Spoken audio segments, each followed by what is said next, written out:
Alrighty. Hello, everyone. Welcome to wasmCloud Wednesday for Wednesday, October 16th. We've got a couple of updates and discussion items today. No demo unless somebody's going to come in and show some things off for now. But before we get started, I wanted to do one quick thing and welcome Colin as a maintainer in the wasmCloud project. We have a couple of different levels of governance across the project. There are individual project level maintainers that can be, nominated essentially at any time to maintain a part of the project. And then there's also a level of org maintainer, which Colin is actually coming in as a wash maintainer and an org maintainer. You all, for folks who have been here for a little bit or here for a long time, Colin's been in on community meetings and collaborating with us at KubeCons and WasmCons for the last 3 or 4 years now. So if anything, this is a long time overdue. So Colin let me know that he had about a 45-minute speech planned. So I'll just give it over to him now. Colin? Yeah. Yeah, we were doing well on views. I don't know what happened. No, yeah. Thank you for heading me officially as part of the club. I'm really excited. I've been working with everybody here on the Cosmonic and the wasmCloud team, and even the people who aren't who are part of Cosmonic, who have contributed. It's been great. It's kept me going through some lean years of engineering fulfillment. Um, so yeah, hopefully keep the momentum going, keep using it more and more in my work. Thanks. Liam. Yeah, thank you, Colin. I think that, like I said, I think this is long overdue. I think there are other people in the wasmCloud community who have been contributing a lot over the years or months and have been very involved in the project, who we'd also like to reach out to. I think that I just want to mention one more thing that came up when we talked a little while ago, bringing on a maintainer for Wadum and Wash, that we are always looking for more maintainers and contributors in the project. A diverse set of perspectives and maintainers just makes the project better. So if this is something that you are interested in and you've been involved in the project, don't feel that we're holding something back. Please reach out. You can reach out to me or any of the org maintainers if you feel like you'd like to come on board as a maintainer. If we haven't offered it, it's not out of intention as much as it is. This is something that we have to be very intentional about in our governance to make sure that we're extending this. So big long blurb, but I think, yeah, really just welcome, Colin, and looking forward to doing more announcements like this in the near future. Okay, with that, why don't we go ahead and get started? Let me go ahead and share over here. We've got no demo today. Very, very sad. It's a sad October day. But what we do have is a couple of important discussion items. One that came out of the Q4 road mapping planning session from last week. So I wanted to make sure we could talk about it with a little more evidence, have some more space to discuss. And then I really wanted to talk about wasmCloud 1.3. We're going to be publishing a developer blog on 1.3, some of the new things that came in it. It is a literal minor release. It's more of a minor release, but there was one change that might affect you, so I wanted to talk about that. And really the focus here was more around the latest version of Wash, which included Wash Dev. So why don't we go ahead and jump in here on wasmCloud 1.3. These are the release notes that are tagged along with the actual release for 1.3. And I wanted to mention this very specific PR, which I named Link Uniqueness Enforcement, that introduced a new validation rule for creating links. So I think that the picture kind of does the best job at explaining this. Today, or well, Wasm had 1.2 and before, you could have an HTTP server provider that's configured to take in HTTP requests and then forward it to different components based on a path.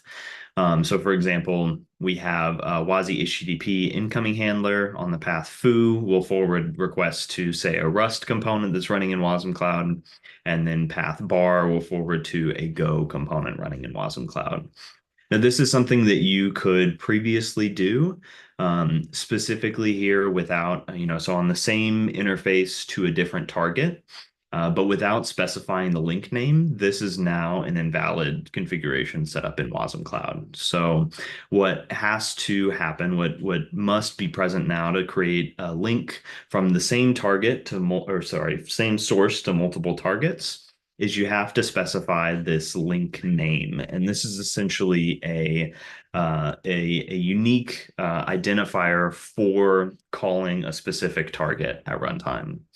So this scenario is actually worked by extension for capability providers because we would give providers all of the information about a link and then they could make their own decisions about how to call components. For HTTP, that would be triggered by an external handler, for example, to go to a particular component. But this scenario is invalid when it comes to the WebAssembly component context. I don't know if I have a example of code here, but in the code of a component for, say, calling an outgoing handler for HTTP, you would call the function that was given to you as an import for WASI HTTP outgoing handler. Now that doesn't have any notion of a target. That's all dictated at runtime by Wasm Cloud. So in that scenario, you can't call multiple targets with the same line of code. So I wanted to show an example of what I had to update in a Wasm test just to show you what this looks like if you run into this problem. So the scenario that I have here is two components, one called dog fetcher, which takes an HTTP request, and another one called hello world, which does the same thing, takes an HTTP request. And then our HTTP server has two links, one that targeted hello world and the other one that targeted dog fetcher. The only fix that you need to do here is to supply a link name for the specific link, and this makes it logically different. This notion of a link name, I think, is a more advanced concept in Wasm Cloud because it gets into calling multiple targets for the same interface. So my goal is not to make this complicated in 1.3, just a little bit, just prevent creating like a scenario that doesn't really make sense.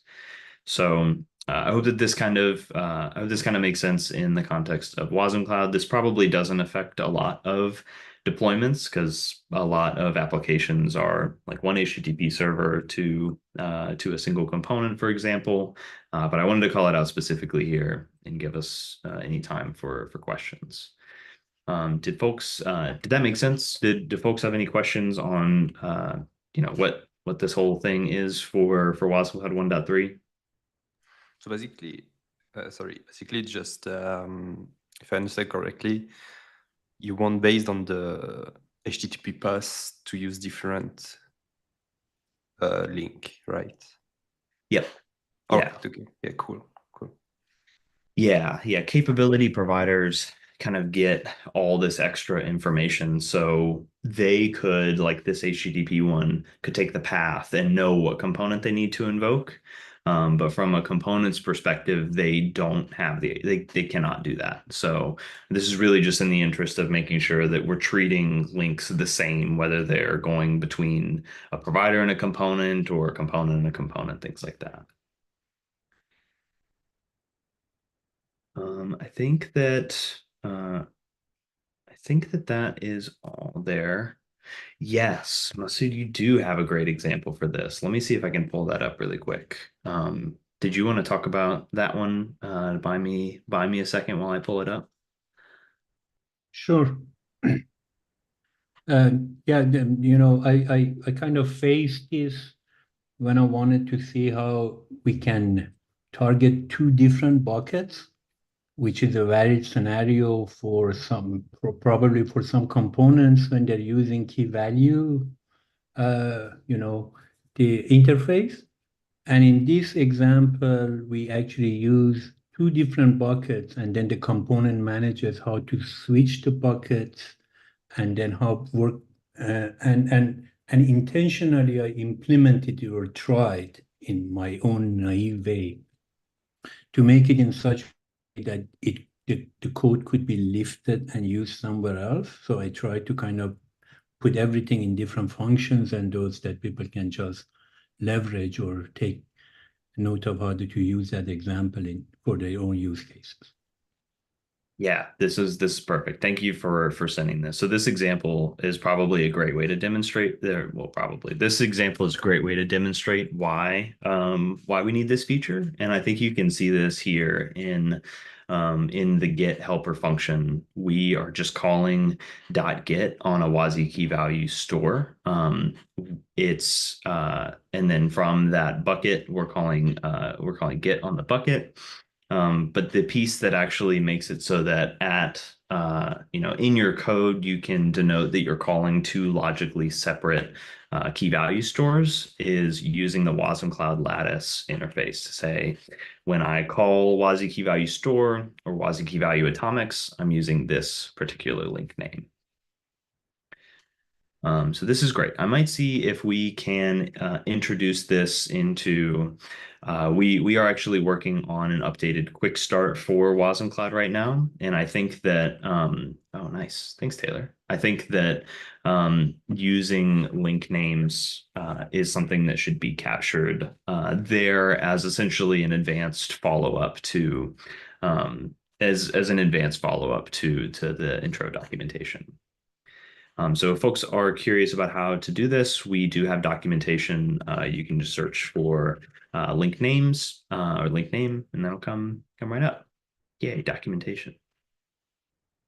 Okay, so the only thing to give a heads up here, you can see the code here. It wasn't actually a big change, but if you are putting links or you are declaring or deploying wasmCloud applications and you see the error or the response error link already exists with a different target, this is the change that it's referring to, and I think that is decently documented there.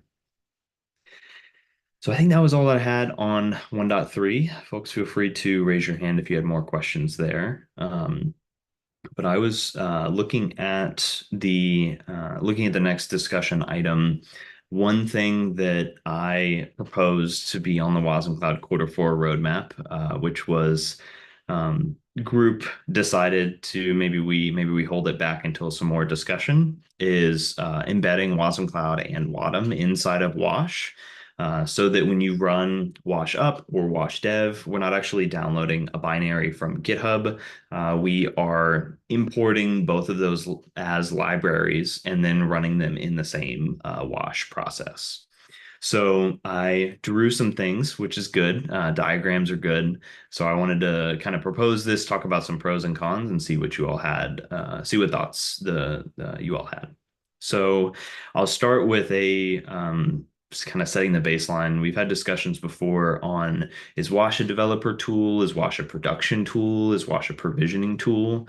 And this was the best way that I could define it in my own words, that Wash is a developer tool that can simulate deployments and can interact with development and production deployments, but is not a production deployment tool or production provisioning tool. So going into this, there is a bit of an assumption that people are not using Wash up to deploy wasmCloud in production, and I think that matters.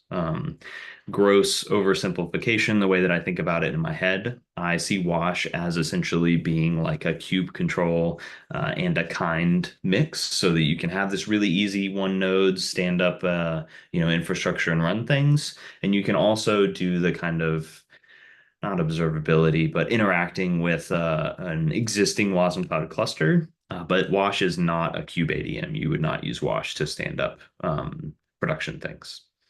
Does anybody have any issues with this assumption before we keep going?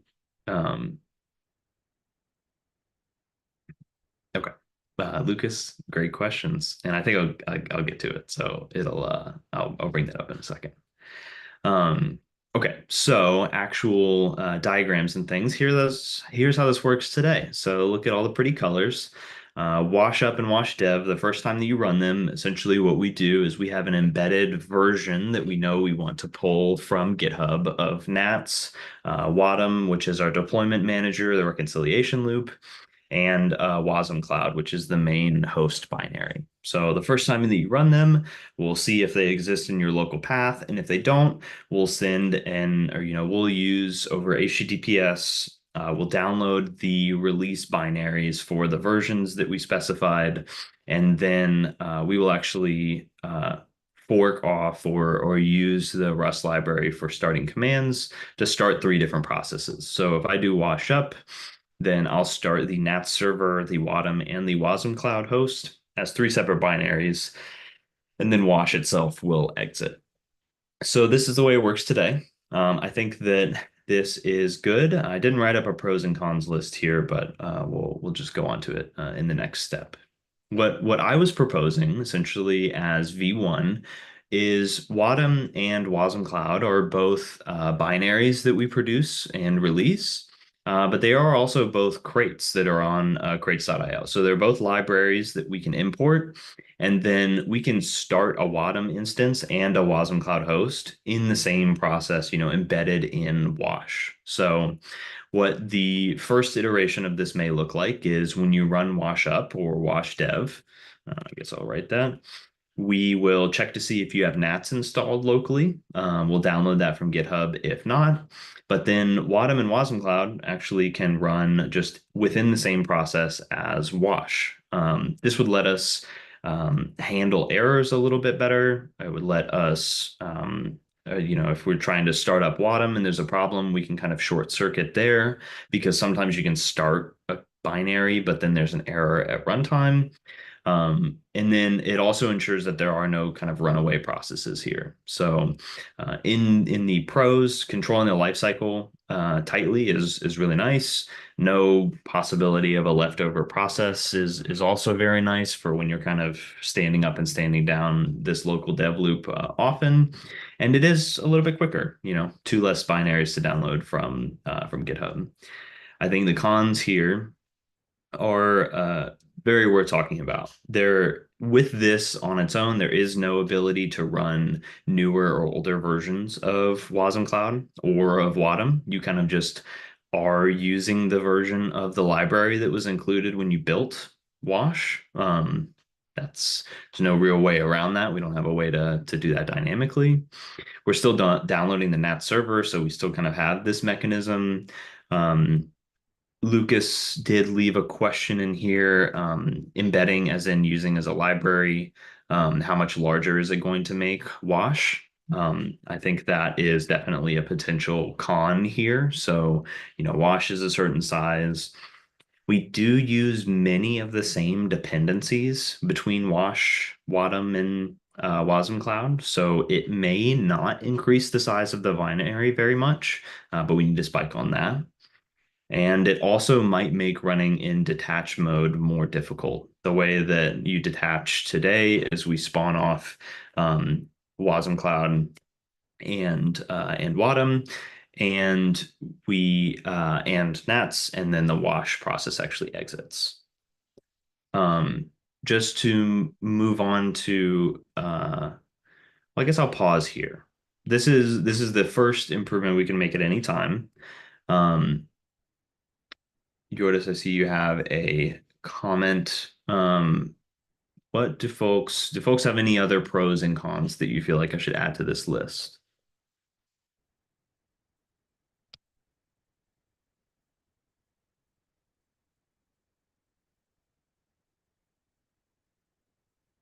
Is the Wasm and wasmCloud have like independent release schedules or like channels?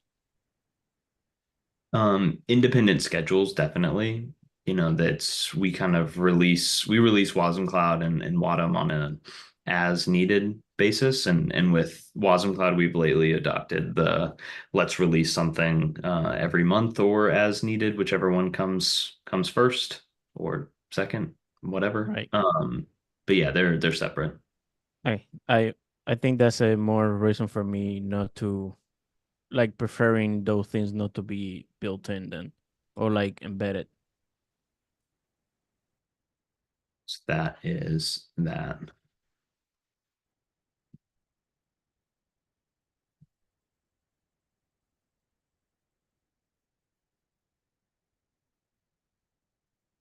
That what you're talking about, Yortis, or would you reword this? I think is that the concern is that wasmCloud and Wasm have two different release schedules. So now I cannot test with Wash like different versions ahead of time, right? Especially in development. I'm proud maybe a little bit different, but uh yeah. Yeah, yeah. Um, yeah, I think Lucas does make a good point here, of course, with wash dev, wash up, that would be the only restriction is that you couldn't do it then. But I think that is fair. Like today, you can say wash up Wadham version, 0.20 RC1, and you can make sure everything's good. Yeah, Lucas, you got your hint. Hi, Brooks. I see that you have a V1 here, so this is probably going to be coming in the V2 there. With this approach, it feels like NATS is in the picture, but all components are actually in the same process. So we're going outside of the wash process here over to NATS, just because this is how things work today. But in reality, it could all be a single process with not even NATs involved. So just checking here, like, is there a scenario where NAT is not even needed? I think we always, when we provision wasmCloud, we always need NATs as the connectivity between all the things. I think, yeah, you're cheating, or maybe you saw this. Just kidding. The idea here, let's make this a little bit more accurate here. The idea is that essentially another option here is just like we're embedding the just like we're embedding wasmCloud and Wadham as a library here, we can also include the NAT server binary in the wasmCloud or in Wash. And then when we do a wash up or a wash dev, instead of downloading from GitHub, we can essentially spawn that process out as a child process. This is something that we have an experiment for. It's not very hard to take an embedded binary and then run it as a separate process. So it doesn't actually remove the fact that we'll have the NAT server process and the wash process. There is no NAT server Rust implementation, so we can't do the same embedding. I guess we could technically do it if we were doing Go, but yeah, and I'll just leave that there. This would prevent downloading from GitHub when you run wash up, wash down. And I think that this is kind of a natural evolution of the previous one, but there are some other things here. So what this does eliminate is just this con that we're still downloading a thing. Lucas, I don't know if that was addressing what you were thinking about. Yeah, that's great. Thank you. So yeah, binary is embedded and forked as a child process. Yortis. If you run the NATs inside, what about the statefulness of NATs? Which is the primary reason why I never ever run NATs other than my compose, especially in development. Just because I want to control, the volumes and things like that, and I don't want to have so many spread around services. Yeah, it's a great question. So we wouldn't be interfering at all here with like the persistence of NATs or like or Jetstream or the way it's handling messages. The only thing that would be different is instead of downloading a binary from GitHub and then writing that to disk and running it as a process, we would have the binary embedded, and we would, I mean, I guess we have the option of writing that out to disk and then executing it, or we could just execute it as a child process. So we would still be running that server independently. It's just the delivery mechanism. Right, but the configuration and stuff like that for that NATs is where I'm confused. I'm okay if you download the binary, but like, okay, what about the config? Mm-hmm. Yeah, we would so right now with Wash, you can either use the subset of command line flags to set like here's my listen address or my Jetstream domain or like little, JWT seed auth, the little things. You can also give it like a NATS configuration file that, will run the NAT server with that config. Yeah, that part I think wouldn't change.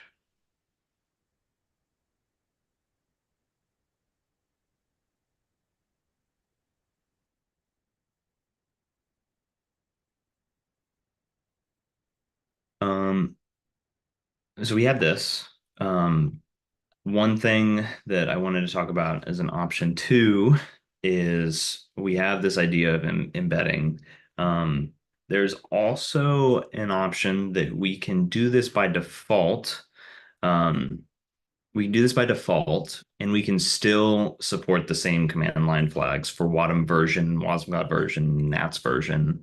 And in the case that you do specify a version, instead of making that the default to go download, you don't have to specify it anymore. But if you do, we could continue using the existing functionality to go download that version from GitHub, from wasmCloud, from the NAT server. This one, of course, requires the least amount of large changes because like existing flows would still work the same. We would keep the existing functionality. I think the downside with this one is likely code complication. So having different forking paths for, if I specify Wasm and NATS, but not wasmCloud, then now I need to download these binaries, but I don't need to download this one. That I think has a potential to get complicated. We would need to make sure that we keep the code understandable. Now we have two different modes kind of to support, like this individual binary mode and then the built-in. This probably has the least amount of compromises. It's a little easier to point out like, well, you can still do all the stuff that you do today and propose a change. But I think what my main concern with taking on this work is that we would see real benefit by embedding everything. I think that the simplicity of packing essentially or to embed Wasm and wasmCloud is a clear win for keeping things simple and handling the life cycle of running those things in a development environment. I think that embedding NATs maybe is auxiliary to that. But I would want to, well, first of all, I would want to address if this is a giant binary or if running in detached mode is just not possible, then I don't think we can adopt this as is. But I see this being a lot easier to handle the life cycle of like your little development cluster. Sorry, Mizzou, I've been talking for a while and you had your hand up. Go ahead. Brooks, is it possible to, for example, do this for Wash Dev to, put it through test through a limited functionality and see how community reacts to it, and if it proves successful, then it could be expanded to the whole Wash package. Yeah, I think that would be totally possible. I mean, Dev doesn't support a background mode right now because it's doing the hot reloading. So Wash needs to keep running. So that kind of eliminates this last thing. And then what we would want to prove is that bringing in these libraries doesn't blow up the binary size. I personally like that suggestion since this is kind of where it was coming from. Wash Dev is going to be a really popular entry point for developers coming into wasmCloud. Just go into your project, run Wash Dev, and then start coding. Making that as simple as possible would be great.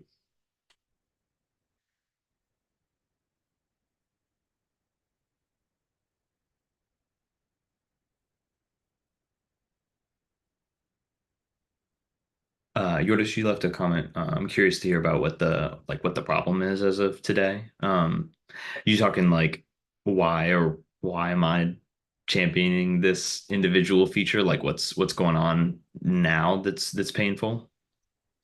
Yeah. I just wondering if there are other things that needs to be done without adding this complexity and all these edge cases and what if that maybe will push the decision further down the line until we say, okay, definitely, like that's it. We try everything before. Mhm. Such as, for example, documentation, right? Like that diagram that you showed there, like this is the first time I saw it, right? And just visually, you put that in the ring docs like that, be like, okay, got it, right? Kind and cute, like right. It's minor things like that.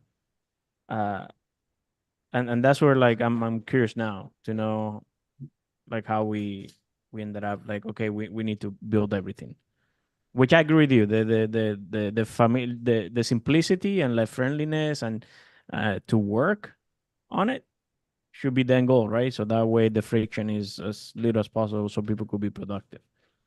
Yeah. Yeah.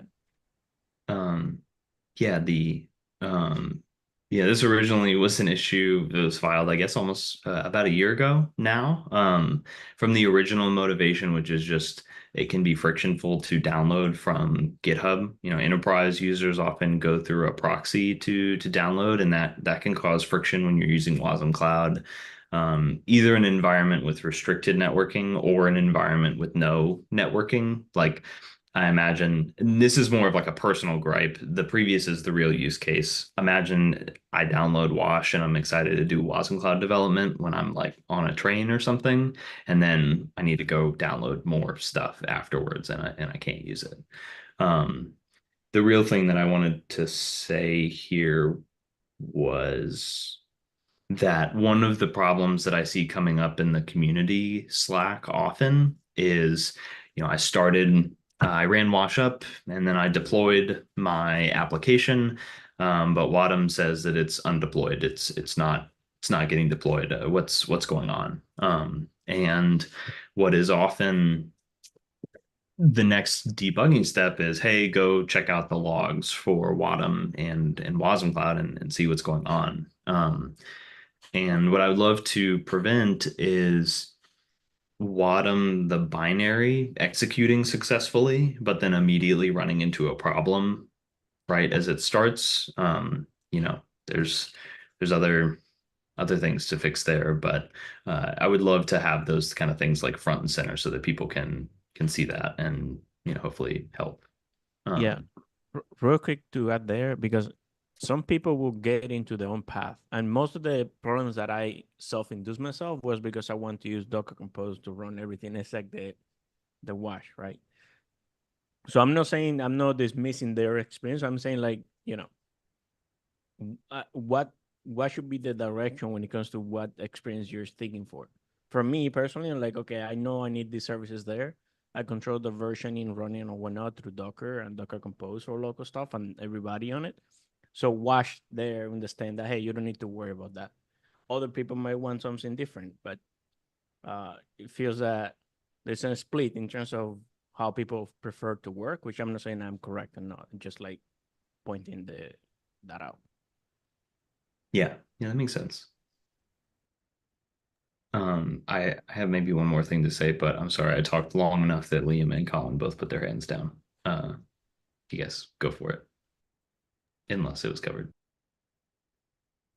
I put it in the chat. Just there was a related story where that I had opened and Jonas, somebody we added the host path so that you could specify when you're developing Wasm Cloud and you want to test out your changes. It used to be Wash was before Wadum. You would kind of just run it and you'd have Nats running. But with the oh, sorry, it's Victor, sorry. And anyway, yeah, so with Wasm, it was a little more complicated. So to adding to Wash, it was just to have something where you could do a host path to your local wasmCloud.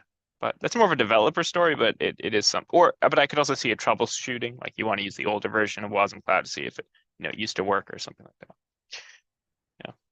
Yeah. This one did land, and it is nice. I was doing some development the other day and just pointing it at this. Yeah, like a cargo hot reload basically, and I just pointed Wash at this, and then I just kept that developer loop going.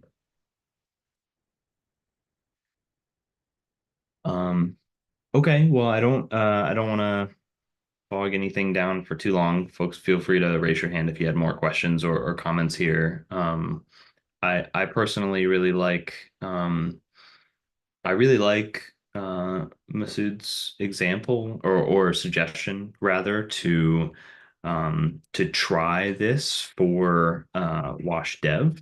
So there's some TBDs here that we need to check out. But Wash Dev may be a good candidate to try this because there is a little bit less of a need to tightly control the versions. Sorry, I'm getting all my terminology mixed up. There's a little there. You don't need to, detach in Wash Dev. It's all kind of in the foreground. And doing it for Wash Dev would let us see how it works. See what the potential downsides are, or if the binary is huge, for example, things like that.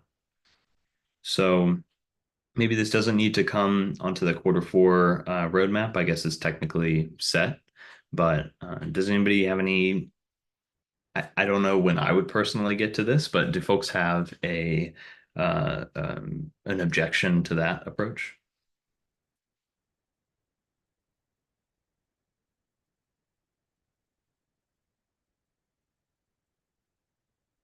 Sweet. Then I'll link to this community call in the GitHub issue just to give folks some context and give a little write-up just in case someone else wants to take, just in case somebody else wants to take this issue or start experimenting. And yeah, I think it should be enough there. So yeah, just raise your hand if you wanted to stay on here. But taking a forward look on the agenda.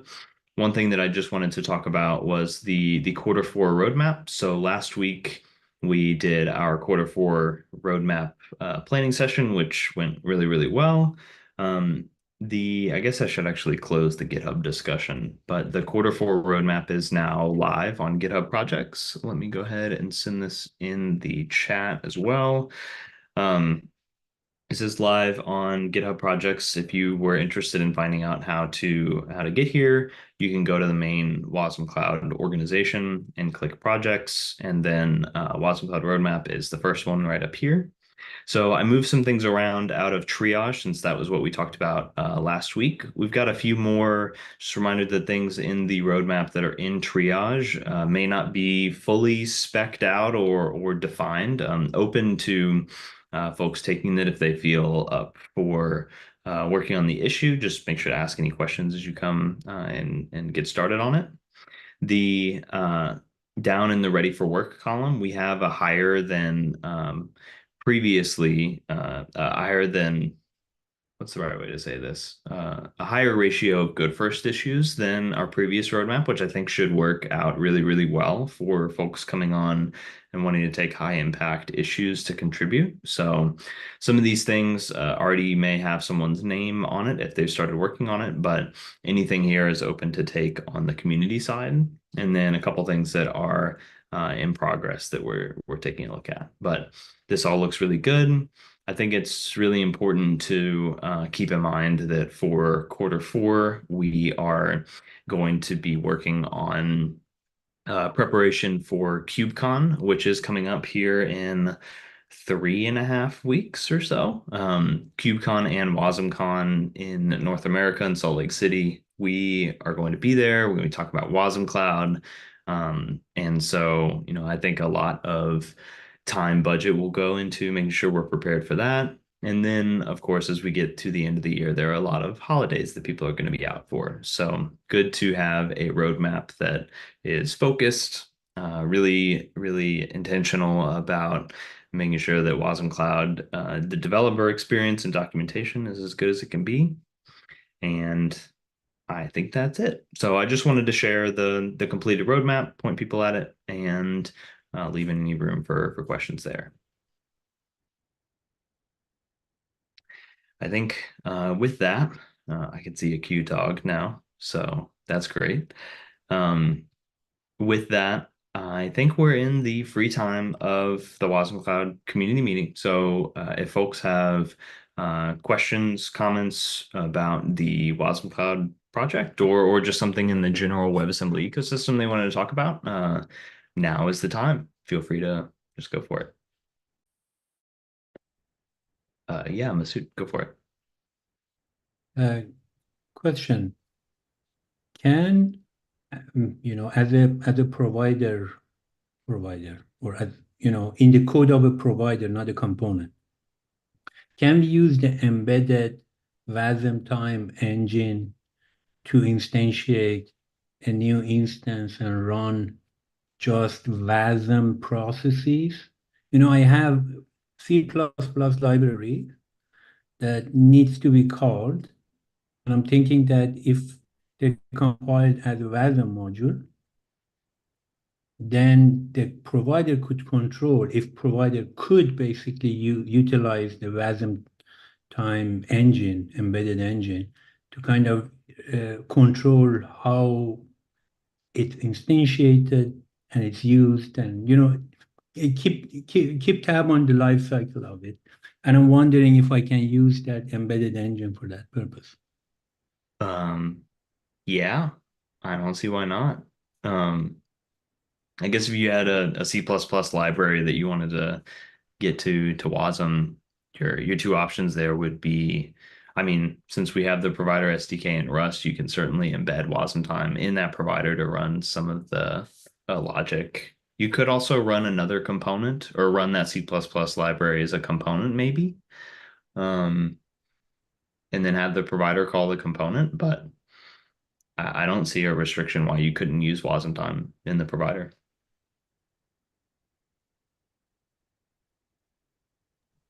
What would it get you that you couldn't get through a WADAM manifest or some sort of other scheduling action that's available through the wasmCloud API?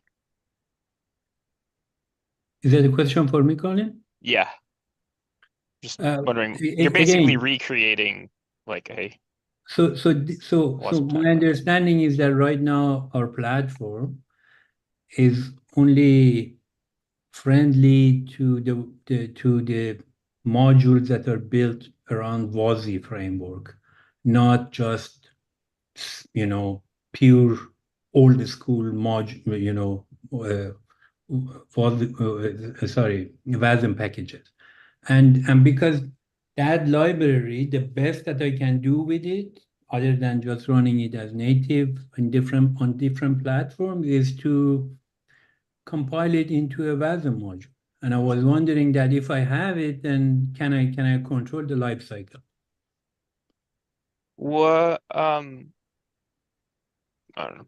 I got Balian, but Wasm time is what you said. Wasm time though. I mean, if it was like Wasmer or something else, then but wasmCloud uses Wasm time to run. So you wouldn't if you were going to be. So I'm talking about the embedded engine in the wasmCloud, which is Wasm time, right? Not other engines. No, I know, but you said you wanted to have a Wasm. You wanted to run Wasm time inside a provider that could run WebAssembly modules. I was just wondering what feature you were looking for that's missing. I mean, I'm just saying, like, yeah, if you want to run a different engine, I totally get it, right? Okay, but if you're running the exact same engine, what feature are you looking for in that you're missing in wasmCloud to not use the wasmCloud's control plane for that? So let me ask you this question. can I run just simple Wasm modules on wasmCloud? You can.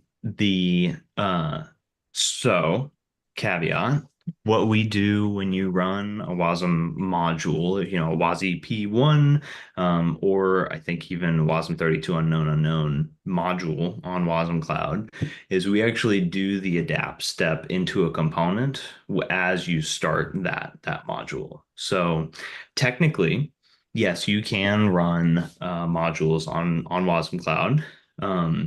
The key piece that we would have to figure out if it works for your use case is when we do that adapting to a component.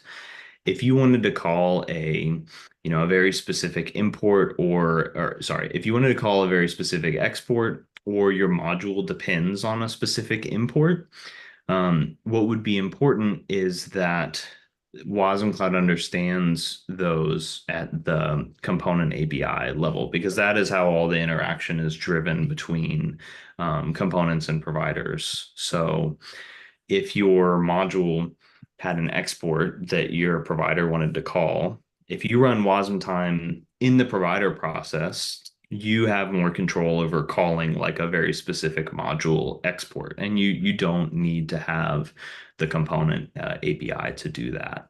But for wasmCloud, we kind of depend on the world of a component, those strongly typed imports and exports, to know how to do RPC, like with WRPC, how to call different things. Sorry, you asked a yes or no question, and I Well, the but question is, can you run any? I mean, yeah. So Wasm time, if can run Wasm 32 unknown. It's just it's the current version is it has added features that are as WASI has added features, Wasm time has added features because it's the reference. It's one of the reference implementations. So yeah. So the answer is yes, but if there were some feature for running some, for what those caveats Brooks mentioned, that might be interesting to, to see if there's something we needed to add to wasmCloud. So,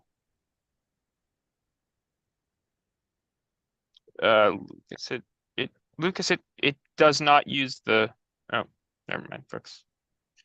I'm gonna stop talking. I mean, this is the weird thing, is that a lot of modules are driven by this run it, or that was more of a standard export at that time. And in a distributed system like in the wasmCloud context, it's really kind of awkward to think about the idea of executing a CLI.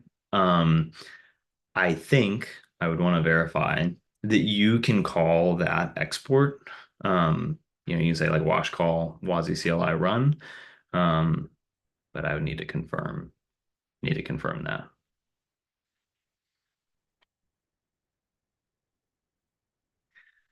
So here's my here would be my official thought here. Well, official makes it sound so official. My thought here is that if you have a WebAssembly module and you wanted to call it from a provider, it feels like the Wasm Cloud Native way of doing that would be adapting that to be a component, and then you can use a WIT interface. So you can embed that during the adapt step, so that you have that strongly typed export, and then it can fit right into a Wasm manifest or what have you from there. I think that is probably an oversimplification of how hard it might be to do that. I mean, we do the adapter step and wash builds still for WASI P1 modules. The thing that I would want to confirm is that feels like a nice thing to do, because I think it could be easier in the short term to embed Wasm time and run the module there. And I don't think we should prevent, I don't know how we would. I don't think we should prevent that. So it's a very large math library, right? It's kind of re-implementing it in, let's say, Rust or in component model is going to be a huge task. And it's really something that should be done over time as you discover which functions are being mostly used, and then provide native implementation. That's the approach that I'm thinking about.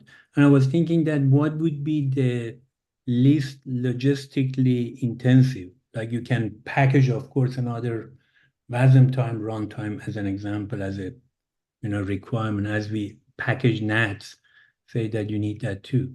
But wanted to explore the idea of making this as portable as possible, and then over time converting to native component model, native functions.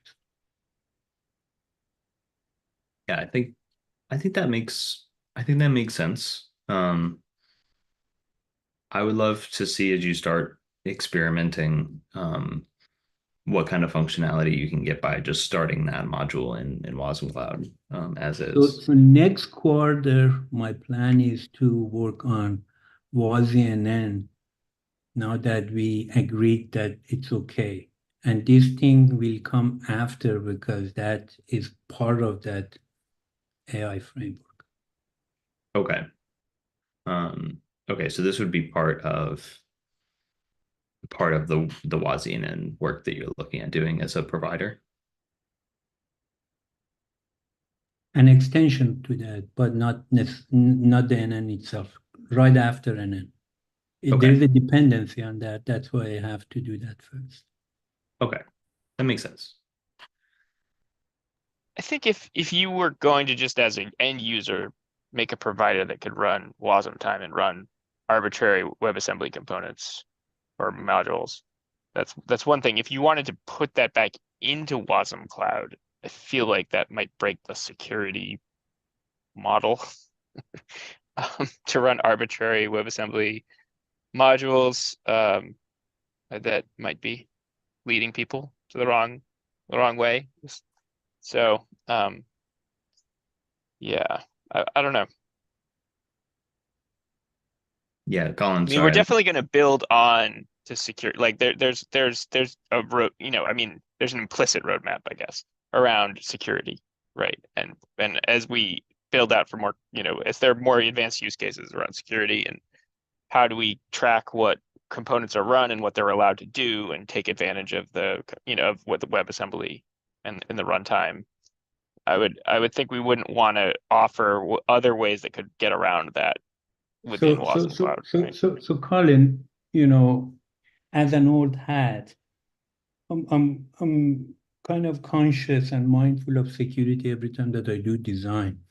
The reason that I brought this up was that within the framework of this platform, wasmCloud, I know that I can hack everything, including wasmCloud and Wasm time to my advantage, when I'm opening up the code. The question was that, does it fit the model in order to, without really compromising the system, have another instance of the engine running to run a Wasm module, which I believe is going to run in its sandbox too. I don't think that it's going to be just kind of exposed to the entire system. But I could be wrong. I don't know. Well, you could do whatever you want in a provider. I mean, it's fine. Like I just think it's end user, but why would we want to have a duplicate Wasm time at work in two different places to run different with this roughly the same capabilities? I don't know. I'll leave that to other people here, but I just conceptually it seems odd to have that be part of wasmCloud. Two different Wasm times be part of the standard offering of wasmCloud, right? Like if you as an end user was like, hey, I want to do a provider because I want to run, arbitrary Wasm that's maybe it's part of a payload, right? Maybe like somebody's streaming a Wasm module and I need to run it. Like, or maybe, something like that with wasmNN. Like, I'm going to be downloading Wasm's at runtime, and I need to execute them at runtime, and I had to, but if it's just like, well, I want to control, for something like what Brooke said, like, oh well, I've got I've got Wasm 32 unknown unknowns and I need to handle the exports more finely tuned, and that's an actual need, then it would probably make sense to have that get worked in through how we run Wasm WebAssembly components to begin with, right? And not have a separate redundant implementation. That's all. I mean, it's really without knowing anything about, like, just 10,000 foot view, right? Yeah, I think that makes sense. I think that like the idea of having a nested or multiple runtimes is like not ideal, because it, like, in the wasmCloud model, we have this Wasm time runtime that is built for running the Wasms, and then ideally we kind of handle the life cycle of that. I think the key, I think so, having one is ideal. I think the key question is whether or not our workflow for supporting modules, in this way is sufficient to use them in the wasmCloud ecosystem. Because components, it's a slam dunk, because that's what we built WRPC around, and how we call things and link things. So if we can't run just modules, and that's a use case that we want to build out, then we should, or to be precise, not that we can't run them, but just if you can't interact with them in a meaningful way, then I'd be interested in exploring how we can do that. Because the answer might be we can run. When you have a core module, we can do it. You just have to do this adapt step with this strongly typed WIT before you run it in wasmCloud, and I think that might be okay. I get the desire to not rewrite something. Let's say you have this big project that compiles to a module already. Not wanting to redo any of that for the component side.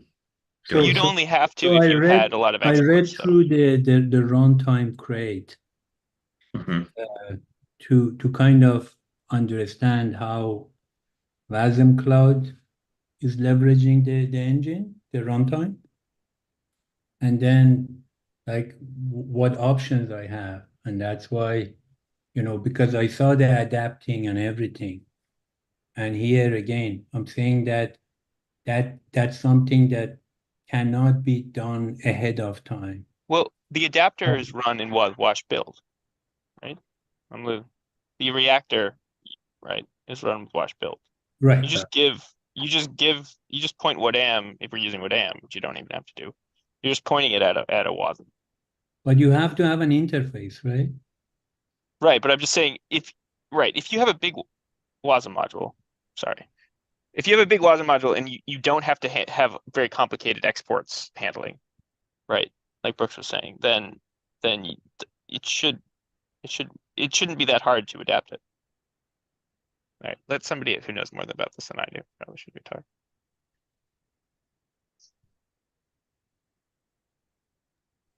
I think we are. I think we're maybe over time, running over on this one. But let's maybe put in a pin in this one for now. I think we're generally all on kind of the same page. We just need to figure out what's possible with the current wasmCloud runtime, and figure out what we may need to add on the module side. It may be something, enhancing the instantiation way that we do it. It might be something where we have a wash utility, kind of like wash sign, where you can just take you can do the adapting step without the build, and having a specialized set of instructions for that. So I think we'll need to figure this out. But for now, we are past 2, so we should probably call it for today. Thank you, Colin and Masood, for the discussion there, and for bringing it up. I'm glad we had a little time to talk just like general WebAssembly stuff. All right, folks. Yeah. Well, thank you so much for coming today. Have a great wasmCloud Wednesday.